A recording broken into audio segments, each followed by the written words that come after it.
What's going on, everybody? RJ Ochoa here from SB Nation's bloggingtheboys.com. Hope all is well wherever you are. Hope you're happy, safe, healthy. And in case I haven't seen you since then, I want to wish you, yours, your family, your friends a very happy Thanksgiving. Maybe you missed our post-game show, my post-game show, which you can check out, of course, as always, here in the Blog of the Boys YouTube channel. You can always catch those live immediately, by the way, in the Bleacher Report app. But if you miss them live, whatever the case may be, it's a holiday, you had things going on, you can always check them out here in the YouTube channel. As mentioned, I also want to wish you a very happy Victory Polo Monday. That's right.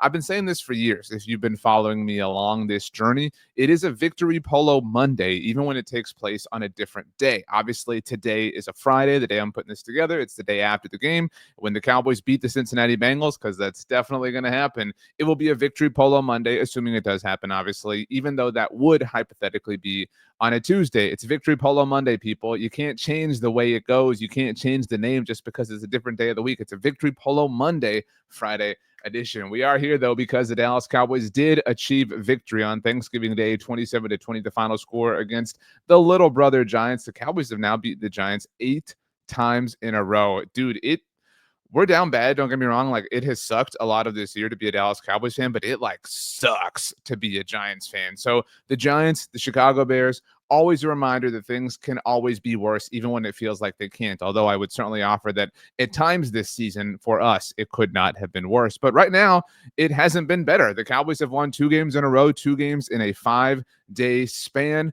All of Thanksgiving week has been filled with glee, with jubilation, with fun. I talked about this in the post-game show. We now get to cruise into a weekend that is just full of football action. We're seeing, obviously, rivalry week get started across the college football landscape. Let's go Sun Devils, forks up. As I'm recording this, we've got the Black Friday game on with the Chiefs and the Raiders. We've got NFL action on Sunday, and we have some things to root for. Be on the lookout. Our rooting guide is coming out this weekend at Blogging the Boys.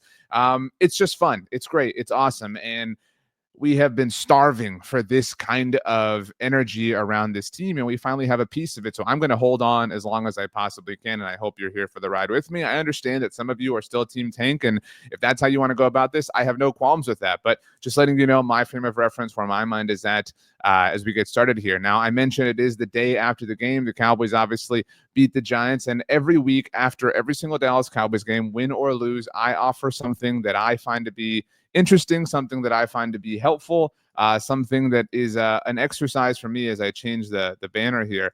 I like to do this. I messed this up. Let me type this the right way. Here we go. This is my day after thoughts. I didn't say, by the way, from a banner perspective, happy Victory Polo Monday. So happy Victory Polo Monday to you. But day after thoughts, the whole purpose of this exercise, and I write an article, I do a graphic as well that you can check out on my Instagram and my TikTok. The whole purpose is to allow some sort of marinating to occur, or maybe from a topical standpoint this week, some brining to occur, right? You want to let the game that was, whether it was a win or a loss, kind of just sit back and ultimately kind of chill so that you can, get a full grasp on how you feel, how we feel, things we liked, things we didn't like, things we hated, things we loved. I do think that very often a night's rest is helpful in that sense. I like to approach life that way, right? You're going to make a big decision, goodness gracious, a big decision, sleep on it, rest on it, right? Take some time to kind of think about what is happening here, has happened, whatever the case may be. It's a very long day. I haven't had any leftovers yet. I've been working like a madman. So I'm going to fill my belly up and fill my brain up, apparently, as soon as I'm done putting this video together. But that being said, these are my 3-day after thoughts from the Dallas Cowboys beating the New York Giants. We're going to get to some playoff stuff in a little bit, I promise you. But day after thought number 1, let me zoom in just a bit there for you. Yeah, here we go. Football feels fun. And by the way, this article not out yet at bloggingtheboys.com, but you get the first look because you came here to hang out. That's the whole point here. But anyway, football feels fun for arguably the first time this season. And I just kind of touched on this, obviously, but we spend so much time. I mean, so much time that we spend all off season long waiting, wondering, just opining for football season. I love baseball. I love basketball. I love all these things as much as the next person, but there is nothing like football season. And so when it gets here, we're so excited because obviously we want our team to win the Super Bowl, but because it's special, because football season is the best. It's the best time of the year. The cooler weather finally comes in. We get all the holidays, we get all the food, right? Like we're eating like crazy, whether it's Halloween candy or turkey or stuffing, or if you're somebody who likes the cranberry sauce and all that jazz, miss me with it, whatever, and then ham, whatever the case would be. This is just the best. And it does take away some of the steam of it all when your football team stinks. I mean, to be straight up with you. And it's one thing for the Cowboys or whoever your favorite team is. Maybe you're talking about your favorite college team is bad or whatever the case may be. It's one thing to be bad and to lose games, right? That happens though, right? Like it's a hard game, it's a hard sport, it's hard to be consistently good, which is why I've talked about over the last few years how what the Cowboys have done is impressive. It isn't worthy of a ban or anything like that, but my point overall is that we love this time of year, and so to be bad sucks. But hey, you're bad. It's a whole nother thing to be not fun, and that's what this last 6 week stretch was like. This was not fun. I mean, just think about the number of stupid things that we had to put up with over the course of time since the Cowboys beat the Steelers on Sunday Night Football. That was awesome. We had the Celine Dion moment. We had the delay, the Jalen Tolbert sprain nuts thing. Like everything was just like, again, funny meme, all sorts of great energy surrounding that game. And then all hell broke loose because the Cowboys got obliterated by the Detroit Lions on Jerry Jones's birthday. You got the Sun. That's a big old storyline. They go on by. We get them away for a week. We can kind of calm down a little bit. They come out of that. They go to San Francisco. They get waxed there completely, totally, unequivocally. It's embarrassing. It's frustrating. It's all that stuff. They come out of the bye. They go to Atlanta. Dak Prescott saying they suck on the sidelines. Everything's bad. He gets hurt. He's done for the season. They come out of that. They host the Eagles. The Sun is now a bigger thing. The Eagles destroy them. It's never fun to get blown out by the Eagles, especially in your home building. After that, they host the Houston Texans on Monday Night Football. They get waxed. They get destroyed. There's nobody in the building except for RJ and his dad. I mean, it was just not a good time. Everything about it was awful. And in the middle of all that, they hadn't won a game at home. They had nothing but 20-point deficits at home. I mean, it was terrible, terrible, terrible, terrible. In this game against the Giants, they got rid of some of that stuff, right? They won a game at home. So obviously the 20-point deficit thing is gone. They had a rushing touchdown at home by a running back for the first time this season. They had a 100-yard rushing performance by anyone, but obviously by a running back on Rico Dowdle for the first time since week 3 of last year. All these annoying little, like gnats that were in our face, we finally, swatted them away. The breeze blew in and now we can breathe a little bit easier. So I'm having fun, and I hope that you're having fun too. That's just kind of how I feel about this at this point in time. I'm struggling to get this screen up on here available for you. I'm just going to have to go at it this way because, that's just the way it is sometimes. But so you get to see it a little bit more behind the scenes. Here we go. Day after thought number 2 for me. It is, speaking of Rico Dowdle, absurd. And this is the behind the scenes, kind of way that the article is written. Again, I don't know why it's broken right now, but whatever. It is absurd how long it took for Rico Dowdle to be the primary back, the workhorse back, RB1, for the team to commit to him, word it however you want. It is absurd. And I don't mean to go negative on a day and in a moment where I'm feeling so positive, but it truly is flabbergasting how the Cowboys waited, and then waited some more before saying, you know what, this guy's the best running back on the team. And look, I'm not going to sit here and act like I thought that Rico Dowdle was amazing over the course of the offseason. Again, not trying to be negative, but I am going to sit here and tell you that I knew he was the best running back on this team because the people that they put in the room around him were not good at all. I'm sorry to those of you who wanted the Zeke Elliott experiment, the second version of it, to be awesome because it was nostalgic. But I mean, like most sitcoms that we reboot nowadays, it just wasn't great when it returned. Sometimes things are gone and that sucks, but that's just kind of life at this point in time. So Rico Dowdle was very, very, very clearly the best option, but this team just remained committed to the past, whatever. This was Fuller House, Girl Meets World, all that stuff, and it just didn't stick. Do you know that Rico Dowdle, and this will be in my historical notes, and it's in this article, actually, the Day After Thoughts article, Rico Dowdle has 198 rushing yards in his last 2 games. That's just since Sunday at Washington. Obviously, the 2 games have been played in a very condensed stretch. 198 yards rushing in 2 games. Now, I'm also not going to sit here and act like that's an enormous amount. It is impressive, don't get me wrong, but I'm not going to tell you that this is Derrick Henry or Saquon Barkley or anything like that. But it is relative to what the Cowboys have been doing. Like I said, Rico Dowdle, the first running back on the Dallas Cowboys to have a rushing touchdown in their home building this season. The first runner on the Cowboys to have a 100-yard rushing game since week 3 of last season. Anyway, Rico Dowdle's 198 rushing yards in a 2-game stretch is the most that any Cowboys running back or any Cowboys player has had running the football in a back-to-back stretch of games since Tony Pollard over 2 years ago. That's right, the 2022 season. The Cowboys have been unable to run the ball for a long time. That's not just a Zeke Elliott issue here in 2024. They struggled over the second half of last year at running the football, and some of that was just they didn't really need to because the passing game was working out so well. But Rico Dowdle is unquestionably the best runner on this team. And it's not a coincidence that this 2-game stretch that I'm talking about, the 198 yards, has him with the most carries, the most touches that he's had in any 2-game stretch. So what a shocker. And some of that, again, I think is a little bit flexible in terms of killing them for because they were losing games. They were getting blown out. There were these 20-point deficits. It's hard to establish the run or whatever you want to call it in situations and in moments like that. But this is, I mean, you cannot tell us or expect us to believe that anyone other than Rico Dowdle deserves any touches out of the backfield. And the Cowboys, to their credit, operated that way in this game on Thanksgiving Day. The person, in case you don't know, with the most handoffs, the most touches, the most carries outside of Rico Dowdle in his 22 was Hunter Lipke with 3. And it was a career high for Hunter Lipke, by the way, at that. But Zeke Elliott only got 1 handoff. Gavontae Turpin got 1. We don't need to talk about that. Mike McCarthy's still messing around a little bit too much, getting a little too cute. But either way, it was nice to see Rico Dowdle be committed to, but I still remain frustrated. And I think all of us do that it took this long for that to be the case. Learn the lesson. Cowboys, learn the lesson in the future, because if you don't, then we've suffered through this for no reason whatsoever. You can't recreate the past, and you need to let your best players be the people who are involved more than anybody else. That's just kind of the reality of the situation. So let's move on to my third day after thought. Once again, sorry that the view of it is a little bit wonky, a little bit awkward, but Cooper Rush really has had quite the Dallas Cowboys career. And I wrote it, but the inflection I wanted was something like, Cooper Rush really has had, quite the Dallas Cowboys career. That's kind of how I meant it in my head when I wrote it down.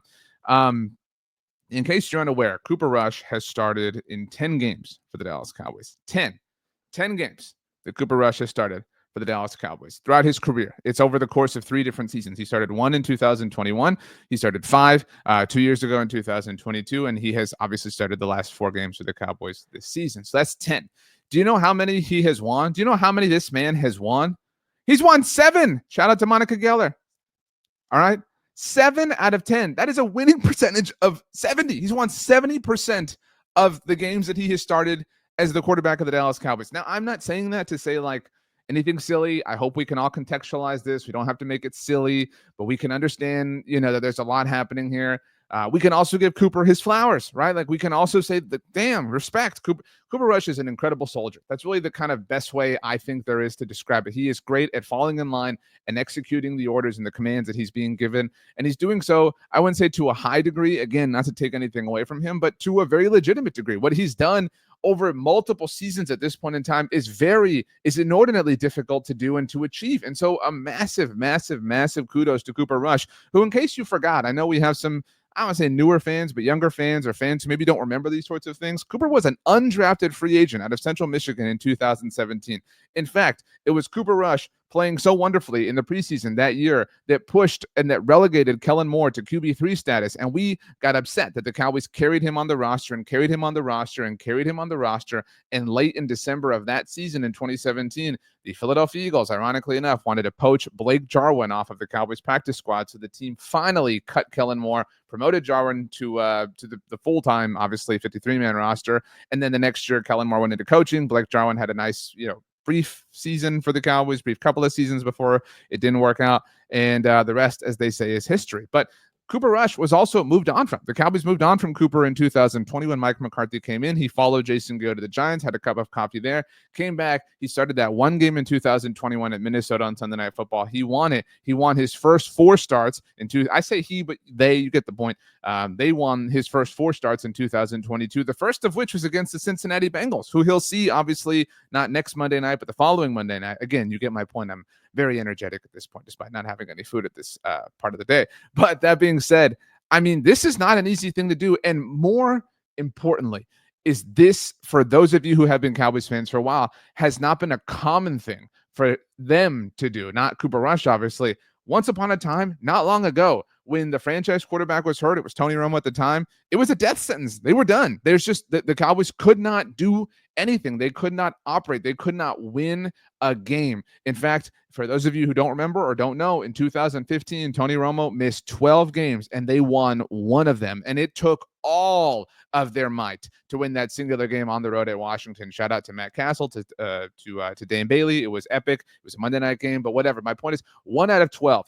That is pretty representative of some poor coaching in my mind. And I'm not sitting here advocating for Mike McCarthy to return to this team, but what I am going to sit here and tell you is that Mike McCarthy has been the head coach of the Dallas Cowboys for 5 years now, 5 seasons at least, and he has had to play at least one game without Dak Prescott in 4 of them. And he has won games, some games, not all, obviously, every single time. In 2020, Dak Prescott, the ankle, it was a combination of people, but obviously primarily Andy Dalton, and the Cowboys won some games, which was respectable at the time. We talked about 21 and 22, obviously, where Cooper Rush came in at different moments. In 2023, Dak Prescott played every single game, but they're 500 this year, the Cowboys, with Cooper Rush under center. And don't take that as a he's better than Dak and they're better without Dak and blah, blah, blah. It doesn't have to be that silly. What it can be is representative of the fact that Mike McCarthy and his staff are legitimate at thinking on their feet, at operating on their feet, and making lemonade out of a situation like this. So serious kudos to Cooper Rush, to Mike McCarthy, to the Cowboys coaching staff for surviving, because we know more than anybody else, any other fan base, how rare and how difficult of a thing this is for the head coach and the staff to ultimately do and ultimately accomplish. So I mentioned some playoff things that we would get into. We are going to have our rooting guide available at bloggingtheboys.com later across the week. And obviously the weekend's just beginning in a formal sense. So we'll have this available for you before Saturday's games. The Black Friday game was inconsequential to the Cowboys, with it being an AFC West matchup. But that being said, let's put this on your screen now. What you're looking at here, what we're looking at, are the NFC playoff standings. There are 14 teams here. The Panthers are the 15th, if you really care. In fact, I'll try to squeeze them in. We don't have to put the Giants in this picture because if you can't see, very small font there's an E next to the Giants. The Dallas Cowboys, boom, eliminated the New York Giants with the win on Thanksgiving Day. So these are the 15 teams left out of 16 in the NFC. Your division leaders currently: Detroit, Philly, Seattle, Atlanta. Wild cards currently Minnesota, Green Bay, who got that win on Thanksgiving night, and Washington holds the last one. And then you're in the hunt. Traditionally, teams are Arizona, Tampa, and the Rams. San Francisco, Dallas lurking at the moment, which means when you see our rooting guide, it is going to be very large. There are a lot of things that have to work out for the Cowboys, obviously, besides the fact that they have to win some more games in the process. That's just a result of the hole that they've dug. But so let's kind of go through this here just from top to bottom.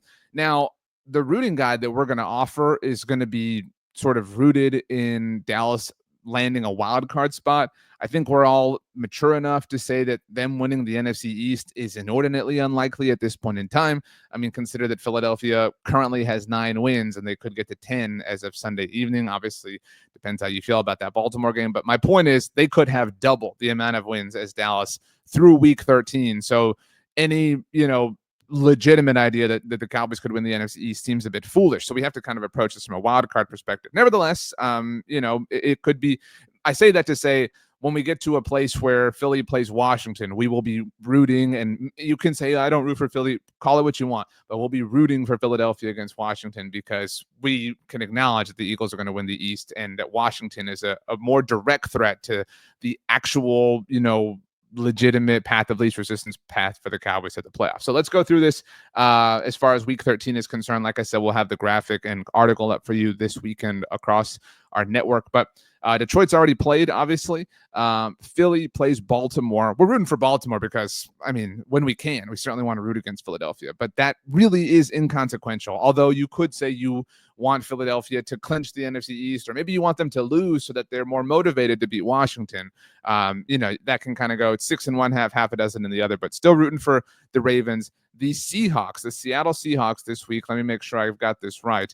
The Seahawks play the Jets this week. So we're rooting for the Jets. We want all these teams here to lose, because if you look at the NFC West has the Seahawks at 6-5. We've got the Cardinals at 6-5. The Rams and Niners are both at 5-6. Only one of these teams can win the division, which means the other 3, whoever it doesn't wind up being, are direct threats to the Cowboys and a potential wild card spot. So we really just want every NFC West team to lose. We need the Cowboys to gain some ground on 3 of them, because right now they're behind literally all 4 teams in the division. So we're rooting against the Seahawks. They play the Jets. We're rooting against the Falcons from the same perspective, because they or the Buccaneers in all likelihood are going to win the NFC South.